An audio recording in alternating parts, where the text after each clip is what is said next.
In 1958, 9 years after coming to power, Mao wanted to bring China out of its almost medieval state of underdevelopment. He launched a program of industrialization in towns and in the country, intended to take China into the promised land of the socialist paradise in less than 15 years. It was the Great Leap Forward.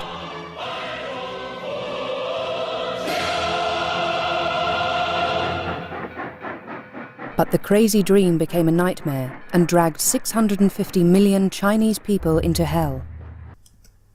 So the Great Leap Forward is a great leap into industrialisation and into being more competitive on the world stage. But it's also a great leap into communism.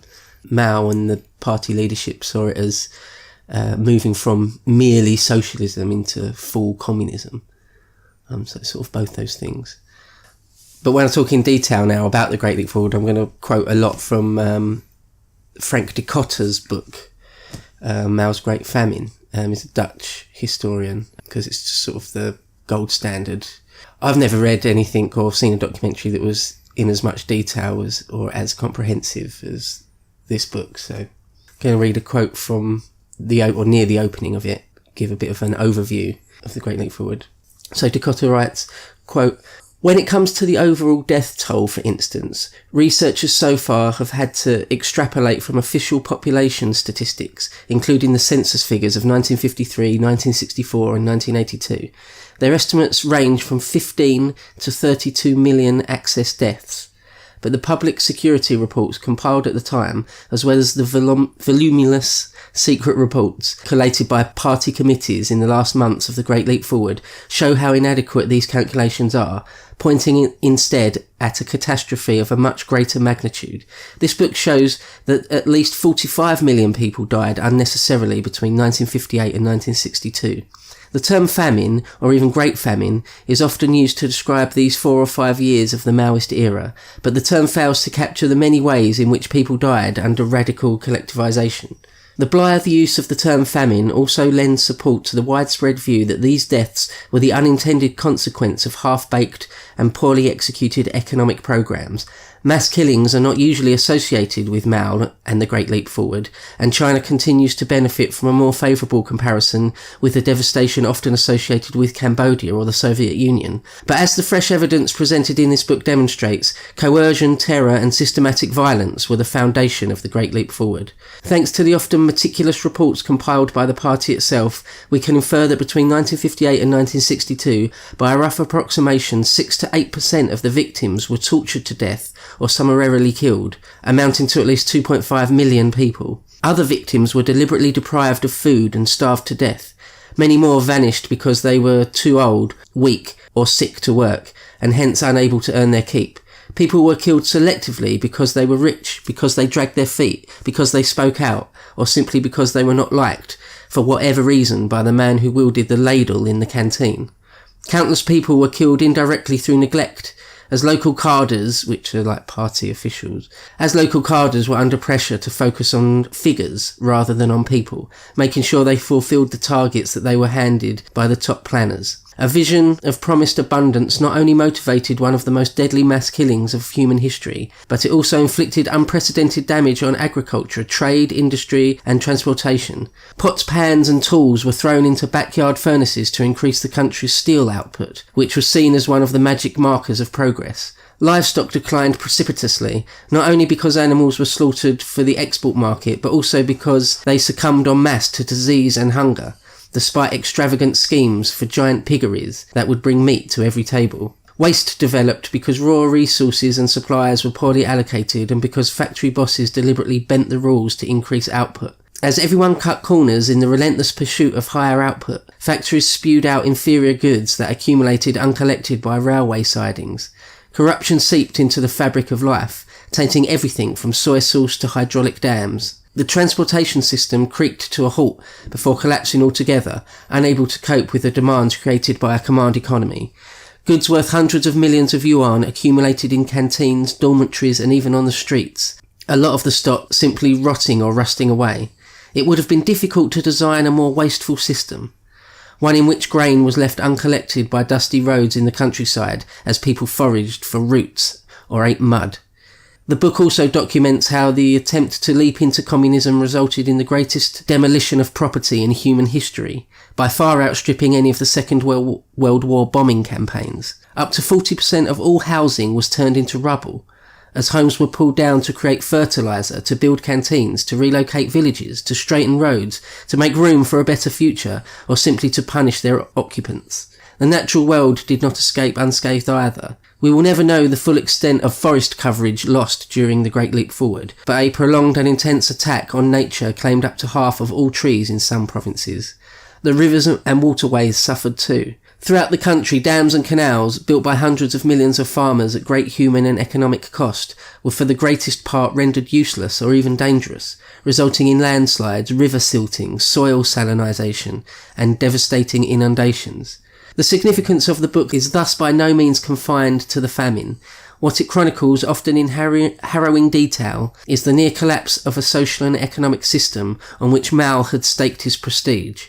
As the catastrophe unfolded, the chairman lashed out at his critics to maintain his position as the indispensable leader of the party. After the famine came to an end, however, new factional alignments appeared that were strongly opposed to the chairman. To stay in power, he had to turn the country upside down with the Cultural Revolution. But the pivotal event in the history of the People's Republic of China was the Great Leap Forward.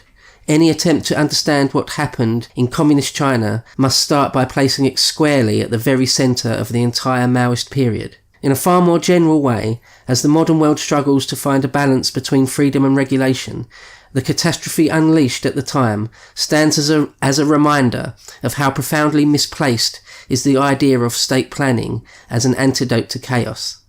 End quote. Yeah, so just unpack some of that. Some detail on that. Like, for example, just one thing, just random, like soil salinisation. Doesn't really sound like much, but that meant that millions of people starved to death. Just couldn't raise crops that they used to. Yeah, some silly reservoir or water conservancy project just went awry, and so tens of thousands of hectares no good anymore. Something like that. And a river polluted with silt. You can't drink from that river. You can't fish in that river anymore. Oh yeah, well, Mao tries to dam up the Yellow River at one point. I'll get to that in a minute. And it silts up, and it's just a complete abject failure. And any Mao apologists Like Diane Abbott must not know the history in any detail. Otherwise, they couldn't because it is personally Mao that made a lot of these decisions. And there's no doubt that it was Mao. Frank Dicotta writes this about how personally culpable Mao is for it. Quote, "We know that Mao was the key architect of the Great Leap Forward, and thus bears the main responsibility for the catastrophe that followed. He had to work hard to push through his vision, bargaining, cajoling, goading, and occasionally tormenting or persecuting his colleagues." End quote. Because a lot of them realised that it was probably too much, too radical. Mao was always among the more radical in his party. And sounds, from what you've told me, like uncaring about killing people, right? Yeah, absolutely. Just believes that's going to happen. Yeah, it's just something that's going to happen. Yeah, it's history. It's history being made. Yeah, it's progress being made. Or he'd always say, if we've got 10 fingers, if we lose one finger, we've still got 9. And that sort of attitude. Yeah, or the needs of the state are more important than the misery of the people. Well, actually, talking about just silly projects, that when he did try to dam up the Yellow River with the project, the Three Gate Gorge, which was just a stupid failure. It was going to be one of the sort of landmark projects for the Great Leap Forward, and everyone it was nearish, or he'd get people from Beijing to go down and volunteer on it, including even sort of foreign diplomats. Or even he went for a photo shoot and he did half an hour's work in the sun and said it was too much. He didn't want to do any more than that. But there's the propaganda picture of him with sort of a couple of baskets full of rubble or whatever. The Yellow River is really silty. It doesn't run clear after a certain point. It doesn't run clear. Apparently, there's a saying in China. Like that will be the day, or when pigs fly, they say, or when the Yellow River runs clear, meaning that will never happen, sort of thing. Just out of interest, like, do you think from what you know of that project, had that worked, would it have been transformative for China? It would have been good. Yeah, definitely. Yeah. But, I mean, apparently he was told, this happens loads, Mao This or the can't be senior done. leadership get told by actual engineers that it's not a good idea. And they're like, well, you're counter-revolutionary or something. Right. You just get dismissed as a rightist or something. They don't even get to speak to Mao. If they were brought to Mao, he'd be like, why have you brought this person to me? Well, it was well, on this actual Three-Gate Gorge, they built, they relocated 1 million people to get out of the way for it, because obviously it's going to create a reservoir, isn't it? A mere million. And there were these massive pipes built into this dam to let silt go through to some degree. And in order to just build the dam a bit quicker, because they're under pressure, they plugged those up. And, the whole thing silted up, and within a couple of years was completely useless. Like, it was meant for generating energy as well, and it just didn't. So, and the whole thing was just a complete waste, and they stopped talking about it. In an already really poor country that can't really afford to be wasting resources and I think expertise. even early on, say in like 58, there were up to 30 million people, farmers that should have been tilling the land, working the land for agriculture, were just moved to building giant dams and reservoirs and water conservancy projects. That's what they get described as a lot. And some of them are really crazy, like trying to blast hundreds of mile long canals through mountains and stuff, and just not working, just costing silly amounts of money and lives. Yeah, one was the Ming's Tomb Reservoir, and it was just built in the wrong place, so it dried up after a couple of years. Yeah, it was just built too hasty and too inefficiently, and but these projects were just measured by the tonnage of earth that had been moved. That was just the marker, and if you were moving shitloads of tonnage of earth, then you were doing well. See, that's a comparison you can make with even like soft leftists. Like the Blairites were known for imposing targets and everything, weren't they? And that was their program for making public services better. They imposed targets and everything. Fairly arbitrary targets that had been set by people who aren't necessarily experts. Yeah, academics a lot and stuff. Yeah, people who don't actually do the work anyway. Well, in the Maoist period, it was just that with bells on, and without obviously like the obstacle of having to respect human life. Yeah. Which is just a recipe for carnage.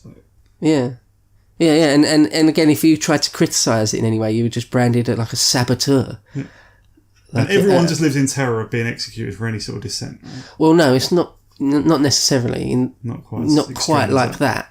In some places, like the common people. In some places, it was really different in different regions and at different times.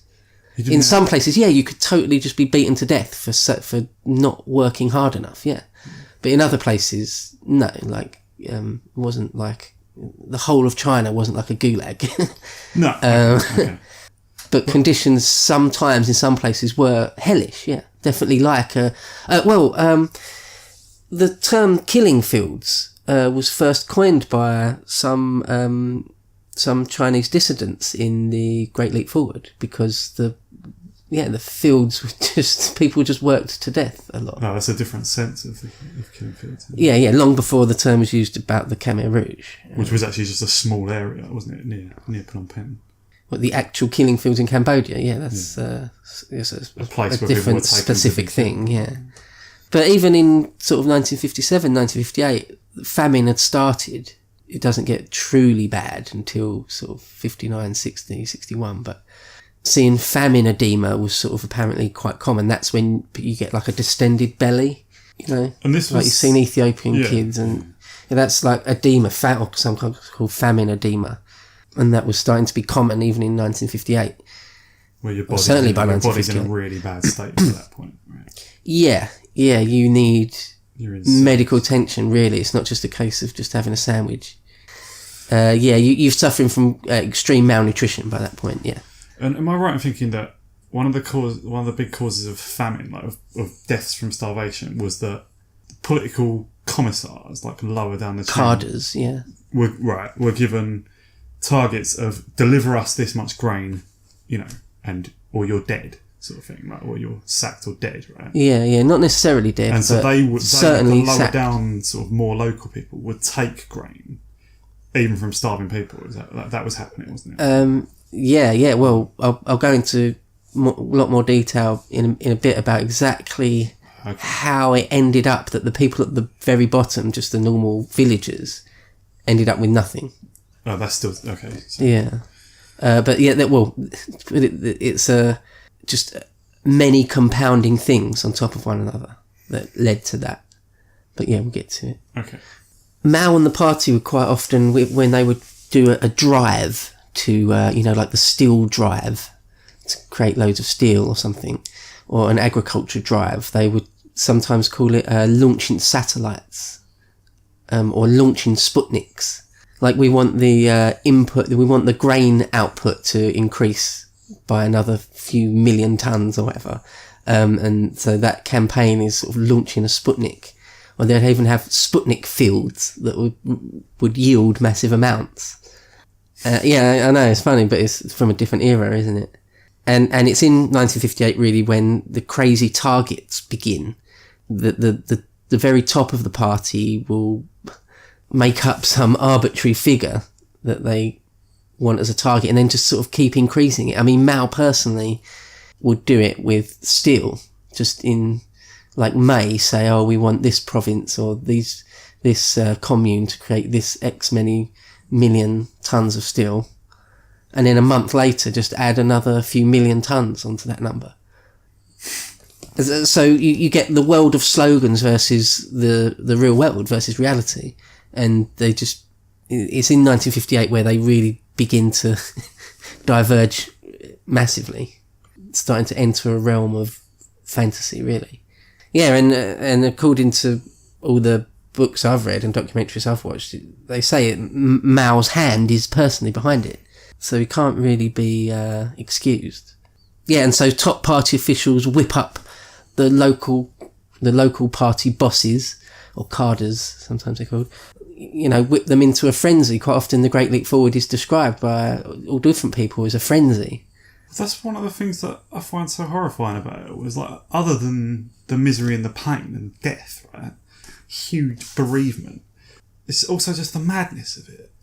Like you said, the frenzy. Like, imagining just being among that frenzy and just seeing a world go terribly wrong, right? Like, vividly. Yeah. In front of your eyes. Just seeing the goodness of the natural order being, like, smashed aside and seeing insanity take over. That in itself is a horrifying thing to imagine. Yeah. And the vast majority, hundreds of millions of people being completely powerless, just it sweeping over them. There's nothing they can do. Rationality under attack.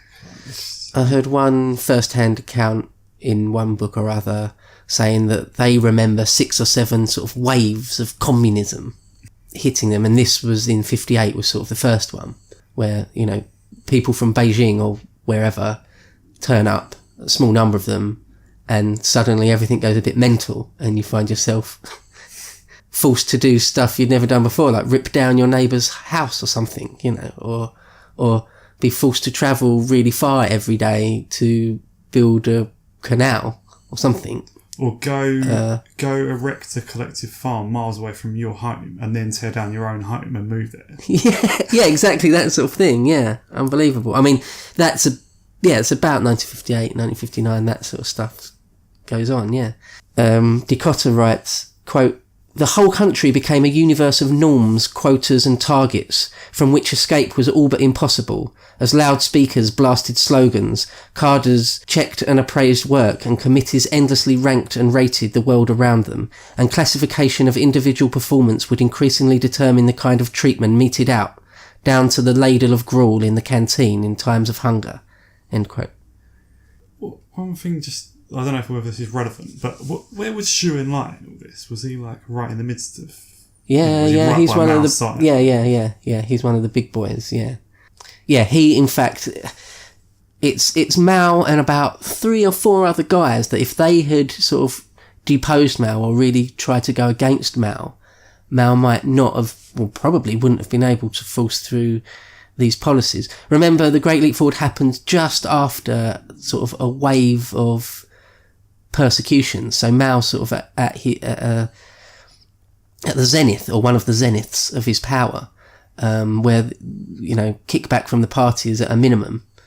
But yeah, I've heard it said that if 3 or 4 guys, and sort of Zhou Enlai and Deng Xiaoping and a few others, if they had really gone against Mao, then maybe the Great Leap Forward wouldn't have been as bad as it was. But they didn't. In this period, they're all sort of complete lapdogs. Zhou Enlai, certainly. Why'd you ask about him?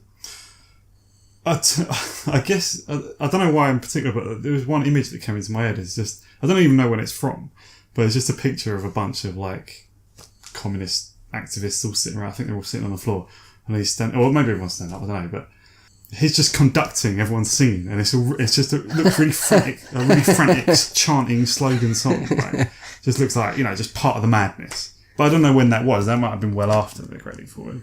Right. But it just shows Zhou Enlai as a sort of a propagandist and like enthuser of the cadres and stuff. Yeah. He particularly would just demand that local cadres meet their targets. One of his main jobs was to make sure that the cities and industrial workers and the army are fed.